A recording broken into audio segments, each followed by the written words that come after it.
The Raptors take care of business on New Year's Eve against the Los Angeles Clippers, 116-108. I'm Randy Urban, and this is Raptors Night Cap. Tonight, we're joined by Paul Jones, Sherman Hamilton, and Amy Audibert. Sherman, I'm going to start with you today. What do you think turned the game around for the Raptors there in that fourth quarter? Well, I thought that two-man game they ran with Freddie and Pascal was so effective. That's what you love about the NBA. I mean, you get something that's working, you don't change it. You beat people down and beat them into submission unless they force you to do something else. And I just like the fact that they're able to run it. Now, the key is you have the brains behind the operation and Fred VanVleet, who's making all the right calls and all the right reads. And I thought that Fred's ability to navigate that fourth quarter when they needed him to score, he scored. When he was the setup man, he did a great job of running the team. And let's be honest, you get two of your best players back in OG and Fred, and you're working with Pascal, and all of a sudden now you've got some confidence that down the stretch, even though things might get wonky, that these guys can make enough plays to get the job done. And we just saw Fred do a great job of running his team and leading them to victory by making great decisions. Amy, what did you see? All of that Sherm just said, but I would also say Pascal was brilliant again tonight. I mean, 25 points, 19 rebounds. He was just attacking the whole night. And at times he knew it was his time and he went and touched the paint and often got to the free throw line. I thought that in the fourth quarter, there was a look where he got an offensive rebound and kicked it right back out to Fred. And Fred hit the shot on the second attempt. It was such a big three, but it was Pascal also just saying, hey, go ahead, like take another one, because this one you're going to make. And I just thought he was so good tonight. Going back to that two-man game, I was a little bit surprised that the Clippers didn't adjust quicker because they just kept going to it. And I was so impressed with Pascal. Jonesy, Scotiabank obviously empty due to the new COVID regulations. Did the team look affected by that at all? At least no, not really. Not really, Randall. And I said to a couple people before, because we weren't there, I said, man, is this like the bubble all over? And some of the Raptors staffers and people that were around the team said, no, this is Tampa. This is what it was like in Tampa. And we weren't there. Partially empty building, limited capacity. And they've seen this. They've done this before. They just got used to it. And just to tag what Amy and Sherm were talking about with Pascal tonight. Nick has this phrase where he says, he wants guys to play on the catch. When you catch the ball, you make half a second. You make a quick decision. Drive it, shoot it, pass it, don't hold it. I thought Pascal did a really good job of doing that tonight. But, to your original point, it was strange tonight. The guys ran out onto the floor with the flag at the beginning of the game and, welcome the Raptors. And everything went on as if it was 1908 in here and there might have been 80 people. But that kind of familiarity of being at home and routine, I think that was part of the night and part of maybe what helped the team. They've been down this road, though, before. The good thing is they're actually doing it in their own building. Sherman, I want to talk about OG a little bit. He was back tonight after COVID protocols. I thought his play in the post really showed a lot of finesse. He's developing a really nice touch with that little fadeaway jumper in the lane. What does that do for his overall game? Well, it balances him out. I mean, we know OG can shoot the three. We know he can put the ball on the floor and attack the basket. But when you start to soften teams up with the mid-range game, that really keeps him off balance. And OG has that ability to play in that soft area. He can, as you said, make that jump shot. But it's the touch that he has. When he's turning, he's spinning in the paint, and he's shooting kind of that leaning one-footer. It's the balance and the touch that he makes it with. And I tell you what, OG had a quiet night tonight when you think about how good he was. He was really good tonight. But we're going to talk about Fred. We're going to talk about Pascal. But OG was very, very good, shooting 50% from the floor. But it's just another sign of OG's development, his maturity. He continues to get better. And now we're seeing the full range of his game. The only goal is for OG now to stay on the floor.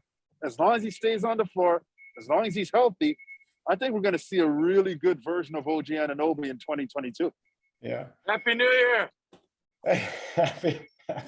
Eric Smith. It's New Year's. They're all out.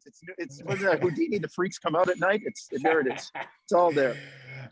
Amy, the Raptors are pushing OG, Pascal, and Fred to be all-stars this season.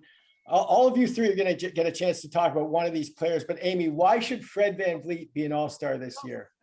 It's on their notes, and it's quite incredible. He's one of 6 players right now in the NBA to be averaging more than 20 points. Oh, there's Eric again. 6 people need friends, huh? And 5 rebounds. Put a camera in front of people. Yeah, and the stats don't lie, because the other players that are doing that, and I got the list right here, are Luka Doncic, LeBron James, James Harden, Jokic, and John Morant.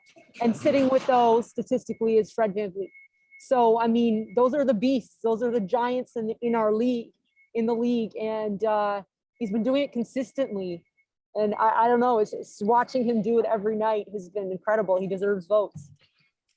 Jonesy, make a case for Pascal. Well, look, we can look at all the numbers, but he's arguably, the best player or one of the 2 or 3 best on this team. I think the determining factor for the Raptors is going to be climbing up the standings between now and the time that voting ends, or even right till February when the All-Star game rolls around, because being voted in is one thing. It says that people know you. I don't want to say it's a popularity contest, but your numbers along with people knowing you get you in. When you're voted in by the coaches, those are the guys that the coaches look out and they say, that guy, when I play that team, that guy impacts the game, be it on offense or defense or ball handling or playmaking. I've got a game plan for that guy. And those, they may not be the guys that are, quote, voted in. So when the coaches vote for you or you get in that other way, it almost says more to me at times. And you look at a guy like Pascal, think about it. When teams play the Raptors, who are they aiming to stop every night? Well, Fred's on that list, OG's on that list, and I would argue Pascal, if not every night, most nights is near the top of that list. But to me, the determining factor is still going to be how many wins this team gets. Sherm, you talked about OG already glowingly about the game today, but just as a whole, why do you think he's an all-star this season? Well, I mean, some of it is from the fact that, we've seen OG grow. We've seen him where he came from. We've seen the troubles he's had throughout his career, physically, personally, but he's battled through everything, and he's come back better every time. So from a personal standpoint, watching OG grow, I feel he deserves it. The other side of it is the production side. And I agree totally that if this team wins more up until February, that they're going to have some serious considerations for a guy like OG. I mean, the honest truth is it's going to be difficult, no doubt about it. But OG's not going to hang his hat on making an all-star team. But I think that they should promote that and understand that he is a valuable piece. But if they play well and OG continues to put up numbers and continues to produce the way he is, he's going to have some conversations out there about whether or not he should be included in the game. Guys, it is New Year's Eve and you're all dressed amazingly, and I'm wearing this V-neck, which is typical. We're used to it. We're used to it. But Amy, just what was your favorite Raptor moment of 2021? I got to go to Fred's 54 points. When you know his story and undrafted, had to grind through the G League. That's a guy that is not supposed to be there, right? By what the world would say. And for him to do that was just incredible to watch. In the time of it, right? Tampa and everything was just starting to feel good again. But that was just such an important moment, I thought. And I love celebrating. I love that they had cameras in the locker room after. That definitely, I keep going back to that one. Yeah. Jonesy? Mine is kind of a little bit more holistic. I mean, the 4 of us sloshed through last year. At the start of last year with the team in Tampa, I always say we were like the kids who were outside the stadium watching the game and just were dying to get into the stadium to watch it. We were on the other side of the border. And when this team came back to Toronto, and to be back in a full Scotiabank arena, all of us knowing what we know about this place where we're sitting, the 3 of us are sitting now, and how raucous and the energy it can provide for the team. seeing the team come back to that and hearing them talk about how great it was to be home. I just got that feeling of rejuvenation again, being back in a full arena with the energy flowing and the team doing its thing on the court. Sherm, favorite Raptor moment of 2021, and it can't be being on the show with me. Well, you don't have to worry about that because it's not you. I will say this, though. Both Amy and Jonesy talked about some very key moments that I agree with. I think that when we talk about the Raptors coming back, we talk about it from their perspective, and rightfully so. But the fans being able to enjoy their team, being able to support their team, being quote-unquote hands-on fans again, as opposed to trying to do it from afar, I think that's special. And when you think about everything that's happening in our world today, having a chance to go and cheer for your team just becomes that much more freeing and that much more of a release for you with everything that's happening. So I'm happy for the fans. I mean, I know the Raptors are happy to be home, but I'm really happy for the fans as well to be able to cheer their team on. Now, it's not like that right now. We hope it gets back to that very quickly. But that first part of the season, their ability to have their fans here, I thought it was special. Real quick, 10 seconds each. I'm going to put you all on the spot. One New Year's resolution. Amy. Oh my gosh. I mean, I can't even think about the last 2 weeks have been a blur. It's definitely to just wake up every morning and be thankful for something. I'm pretty good at that, but every morning I want to be disciplined in that. Jonesy, 20 seconds. Same thing. You got to get the Same thing. Gratitude and, health, strength, and letting COVID giving us a break in 2022 so we can get back to some normal stuff. Find every reason to smile and be happy.